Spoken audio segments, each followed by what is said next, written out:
Assalomu alaykum, kanalim obunachilari. Videoni oxirigacha kuzatib, like bosib obuna bo'lishni unutmang. Majburiy ovoz to'plangan loyihalar tashabbusli byudjetdan chetlatiladi.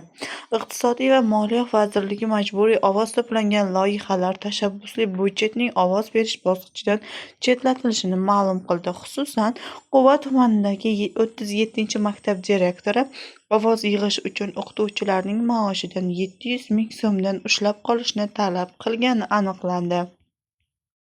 Tashabbusli byudjet dasturi doirasida majburiy ovoz to'plangan aniqlangan loyihalar ovoz berish bosqichidan chetlatiladi deya xabar bermoqda Iqtisodiyot va moliya vazirligi. O'zbekiston bo'ylab 1-20 kunlari tashabbusli byudjetning 2025-yildagi birinchi mavsumi doirasida ovoz berish bosqichi davom etmoqda.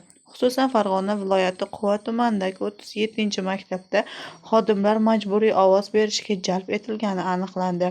Maktab direktori ovoz yig'ish bahonasida har bir o'qituvchining maoshidan 700 ming so'mdan ushlab qolishni talab qilgan.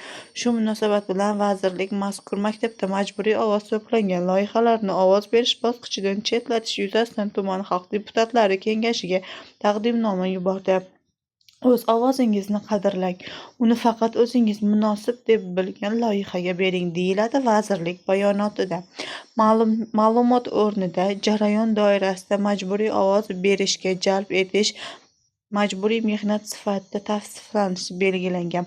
Ovoz to'plashga majburlash holatlariga duch kelganda kambag'allikni qisqartirish va bandlik vazirligining 71 200 06 00 ishonch raqamiga qo'ng'iroq qilish kerak. O'zbekiston pedagog va boshqa davlat idoralari xodimlarini tashabbusli byudjet loyihalari uchun ovoz yig'ishga majburlash holatlari uchrab turadi. Masalan, 2024-yil sentyabr oyida Buxoroda o'qituvchilarni ovoz yig'ishga majburlagan direktor Birlashgan Hamdo'stlik mamlakatlarining 100 barobar miqdorda jarima qo'llagan. Bundan tashqari 2024-yil aprelda esa rahbarlar tashabbusli byudjet uchun ovoz yig'ishga majburlangan Qiziltepa hokimi o'rinbosari ham jarimaga tortilgan. Umuman olganda, Iqtisodiyot va moliya vazirligi tashabbusli byudjetning o'tgan mavsum davomida respublika bo'ylab ovoz yig'ishga majburlash holatlari bo'yicha 39 ta shikoyat kelib tushgani ma'lum qilingandi. Ularning 35tasi o'qituvchi va shifokorlar bilan bog'liq.